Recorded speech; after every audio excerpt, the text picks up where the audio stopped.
ఇవాళ ఆగస్టు 8వ తారీఖు థర్స్డే గురువారం. ఇవాళ దినపత్రికలు అన్నీ కూడా ఒకసారి చూసుకుంటే మనం ఈనాడు, సాక్షి, ఆంధ్రజ్యోతి, వెలుగు, న్యూస్ లైన్ తెలంగాణ అన్ని మెయిన్ హెడ్లైన్లలో కూడా భద్రాచలం మునిగిపోయింది.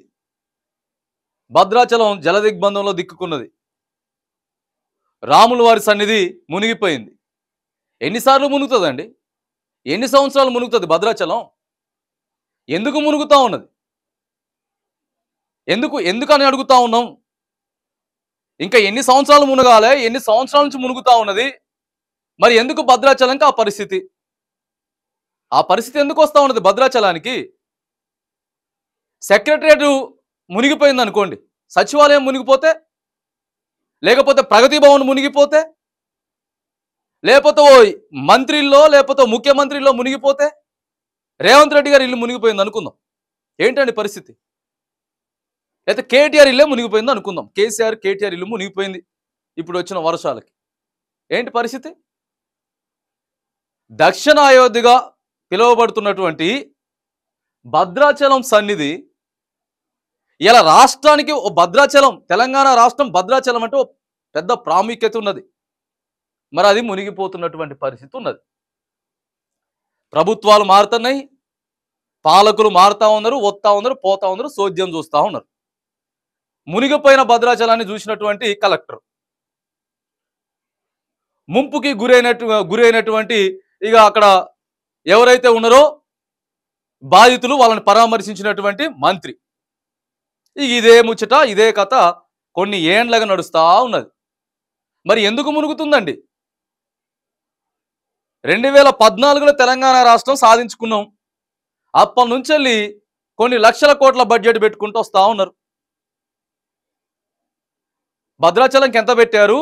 అంత ఇచ్చారు. ఇక కేసీఆర్ వచ్చిండు, ఓ అతలాకుతలం అయిపోతుంది భద్రాచలం. రాష్ట్ర ముఖ్యమంత్రిగా అప్పుడున్నప్పుడు కేసీఆర్ వచ్చిండు, 1000 కోట్లు ఇస్తున్నా భద్రాచలానికి, కాలనీలు కట్టించేస్తున్నా, ముంపు కాలనీలు ఏవైతే ఉన్నాయో సురక్షితమైనటువంటి ప్రాంతాలకు తరలిస్తా ఉన్నా అని చెప్పి పెద్ద పెద్ద ముచ్చట్లు చెప్పిండు. పోయిండు సారు, గట్టే పోయింది అన్నారు కదా. సార్ గద్దె దిగినప్పుడు కూడా భద్రాచలానికి పైసలు ఇస్తా అని చెప్పి ఇయ్యలేదు, రాముడు ఆగ్రహించిండు, కేసీఆర్ది సీట్ పోయింది, కూలిపోయిందని చెప్పి కూడా మాట్లాడుకున్నాం. అంతే మాట్లాడుకున్నాం. అట్లాంటి పుణ్యక్షేత్రం ఎందుకు మునుగుతుంది? ఎక్కడ చర్యలు తీసుకుంటా ఉన్నారు? ఏం చర్యలు తీసుకుంటా ఉన్నారు? గత ఒక 7 కింద, ఓ సంవత్సరం క్రితం ఓ లేడీ కానిస్టేబుల్ డ్రైనేజ్లో పడి చనిపోయింది. పెద్ద సంచలనమైంది వార్త, పెద్ద సంచలనమైనటువంటి వార్త. అయినా మార్పు లేదు. ఎంతో మంది మంత్రులు అక్కడ నుంచి పనిచేస్తా ఉన్నారు. పువ్వాడ అజయ్ కుమార్ పనిచేసిండు మంత్రిగా, మరి ఏం చేసిండో తెలియదు.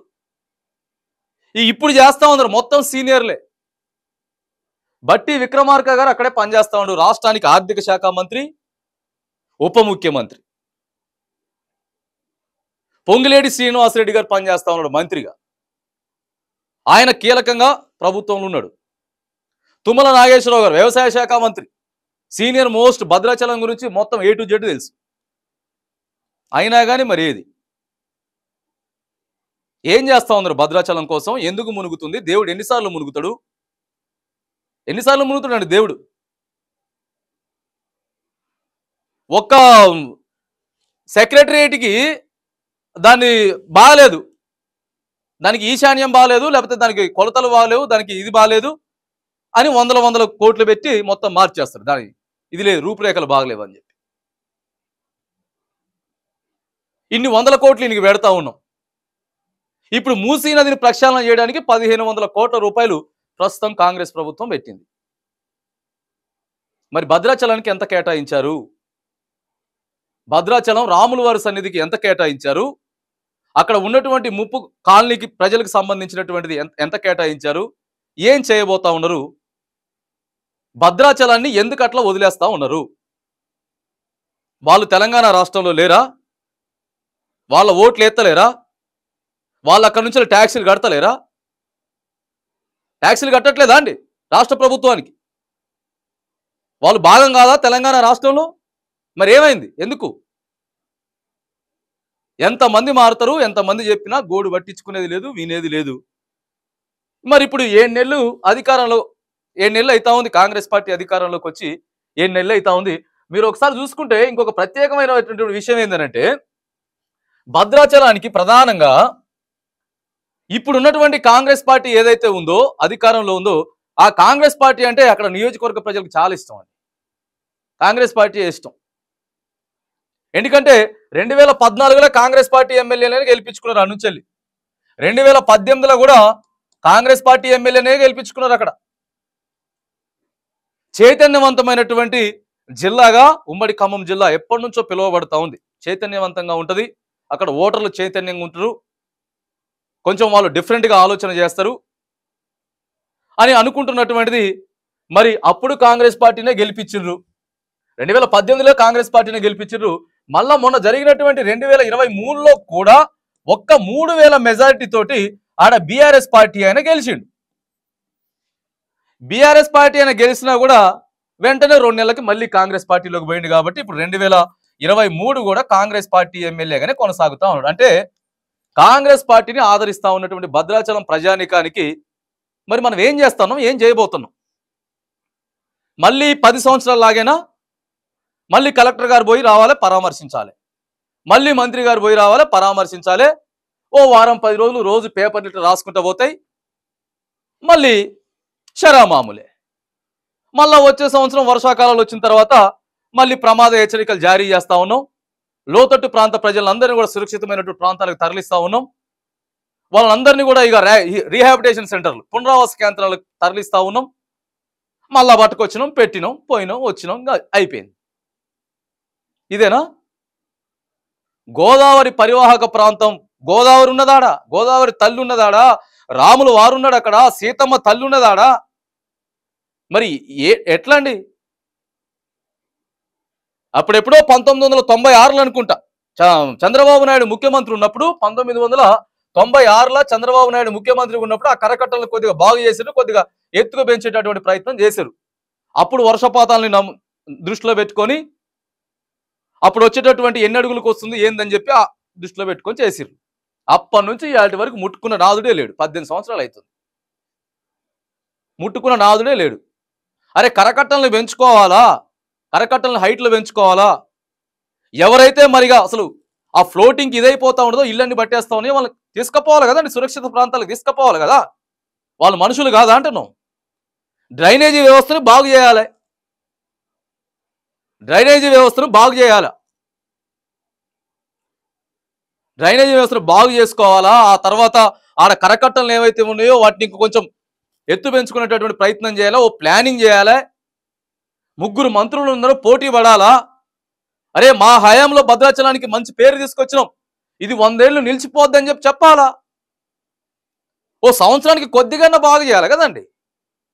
ఓ 100 కోట్లు 200 కోట్లు సంవత్సరానికి పెడితే మొన్న ఎంత పెట్టినో దాదాపుగా బడ్జెట్ 2,90,000 కోట్ల రూపాయలు పెట్టినాం. బడ్జెట్ హైదరాబాద్ పట్టణానికి పెట్టినాం, రింగ్ రోడ్లుగా పెట్టుకున్నాం, ఫ్లైఓవర్లుగా పెట్టుకున్నాం, మూసీ నదికి పెట్టుకున్నాం. మరి భద్రాచలానికి ఎందుకు పెట్టుకోలేకపోతా ఉన్నానండి? అంత విచిత్రమైనటువంటి పరిస్థితి ఉన్నది. మరి దేశం అభివృద్ధి చెందుతున్నది, రాష్ట్రం అభివృద్ధి చెందుతున్నది, బంగారు తెలంగాణగా ముందుకు తీసుకుపోతా ఉన్నాం. ఏం తీసుకుపోతున్నారు? బంగారు తెలంగాణగా ఎట్లా తీసుకుపోతున్నారు అండి? తెల్ల వెంకట్రావు గారు మీరు మాట్లాడాలండి. మరి తెల్ల వెంకట్రావు గారు మీరు కాంగ్రెస్ పార్టీలోకి మరి అభివృద్ధి ఉందని చెప్పి పోయినరు కదండి, అభివృద్ధి కావాలని చెప్పి పోయినరు కదా. మరి మీరు ముఖ్యమంత్రి గారిని అడగాల. తెల్ల వెంకట్రావు ముఖ్యమంత్రిని అడగాలి, ఉన్నటువంటి 3 మంత్రులను అడగాల. సార్ ఇగో భద్రాచలం మొత్తం మునిగిపోతుంది సార్, అధిక వర్షాలు వస్తూ ఉంటే ఇబ్బంది అవుతా ఉన్నది, ఆ వర్షపు నీరు ఏదైతే ఉందో దాన్ని నిలవకుండా ఎప్పటికప్పుడు ఎటు పోవాలో ఏం పోవాలో ప్లానింగ్ చేసుకోవాలి. అక్కడ ఉన్నటువంటి అధికారులని కోఆర్డినేషన్ చేసుకుంటా, పైసలు తీసుకుంటా దాన్ని అభివృద్ధి చేసేటటువంటి ప్రయత్నం చేయాలి సార్ అని గట్టిగా మాట్లాడాలని తెల్ల వెంకట్రావు గారు మాట్లాడకపోతే ఏం ప్రయోజనం ఉండదు. ఇగో మన హయాంలో నేనున్నప్పుడు ఇగో ఇది చేసిన అని చెప్పుకోవడానికైనా ఉంటుంది కదా, చెప్పుకోవాలి. ఇగో ఇట్లాంటి పరిస్థితి భద్రాచలం ఉన్నది. ఇక ఎన్ని సంవత్సరాలు మునుగుతుందో మరి ఏందో అర్థం కాని పరిస్థితి ఉన్నది. ఓ ముఖ్యమంత్రిదో లేకపోతే ఓ మంత్రిదో లేకపోతే ఓ ఎమ్మెల్యేదో, లేకపోతే ఇక ప్రతిపక్షంలో ఉన్నటువంటి ఒక కేటీఆర్దో, లేకపోతే కేసీఆర్దో, ఇంకోల్దో వాళ్ళ ఇల్లులు మునిగితే అప్పుడు వాళ్ళకి తెలుస్తుందండి బాధ. అప్పుడు తెలుస్తుంది వాళ్ళకి బాధ. ఇంత దారుణమైనటువంటి పరిస్థితి ఇగో భద్రాచలంలో జరుగుతూ ఉన్నది. దక్షిణ అయోధ్యగా కొలువుదీరినటువంటి భద్రాచలం వైపు చూడాల్సినటువంటి పరిస్థితి ఉన్నది. ఇగో మేము డిమాండ్ చేస్తా ఉన్నాం. ఆ బ్రిడ్జి కట్టడానికి 10 సంవత్సరాలు పట్టింది. అక్కడ ఐటీసీ సారపాక నుంచి ఆ భద్రాచలానికి ఓ బ్రిడ్జి మొదలు పెట్టిరు. 10 సంవత్సరాలు పట్టింది. అంటే అంత చిన్న చూపు ఎందుకు చూస్తా ఉందని అడుగుతా ఉన్నాం. మరి ఇలా కాంగ్రెస్ పార్టీ అధికారంలోకి వచ్చింది కదా, మొత్తం కాంగ్రెస్ పార్టీని గెలిపించుకుంటూ వస్తా ఉన్నారు కదా, అక్కడి నుంచి 3 మంత్రులు ఉన్నారు కదా, భద్రాచలం అంటే అంత ఆషామాషి విషయం కాదు కదా అని అడుగుతా ఉన్నాం. ఎన్ని సంవత్సరాలు ఇట్లా రాసుకుంటూ పోతాం అంటున్నా పేపర్లల్లా. ఎన్ని సంవత్సరాలు రాసుకుంటూ పోతాం? రాములోరు మునిగిండని ఎన్ని సంవత్సరాలు రాసుకుంటూ పోతాం అండి? ఇప్పటికైనా సరే రాష్ట్ర ప్రభుత్వం ఆలోచన చేయాలా? సరే కేసీఆర్ వచ్చిండు, చెప్పిండు, ముచ్చట్లు చెప్పిండు, 100 కోట్లు ఇస్తా, 1000 కోట్లు ఇస్తా, కాలనీలు కట్టిస్తా, అది చేస్తా, ఇది చేస్తా, అయిపోయింది. ఇప్పటికైనా సరే అధికారంలో ఉన్నటువంటి పార్టీ నిధులు కేటాయించాలా, అధికారులతో కూర్చోబెట్టాలా, రివ్యూ పెట్టాలి, ప్రణాళిక సిద్ధం. కేరళ వైనాడ్ జిల్లాలో ఏం జరిగింది? మొత్తం జలసమాధి అయిపోయినటువంటి పరిస్థితులు ఉన్నాయి. మరి మనం ప్రధానం చూసుకుంటే బంగ్లాదేశ్ ప్రధానమంత్రి ఇష్టం వచ్చినట్టు నిర్ణయాలు తీసుకుంటా ఉన్నది, పట్టించుకోవట్లేదని చెప్పి అల్లర్లు చెరలేగితే అక్కడ ప్రధాని పారిపోవాల్సిన పరిస్థితులు ఉంటాయి. అంటే ప్రజలు ఒకసారి ఆగ్రహానికి గురైతే, ఇక భద్రాచలం గురించి ప్రధానమైనటువంటి విషయం ఏంటంటే అది మున్సిపలా లేకపోతే గ్రామ పంచాయతీ, ఇది కూడా తేల్చలేకపోతా ఉన్నాయి ప్రభుత్వాలు.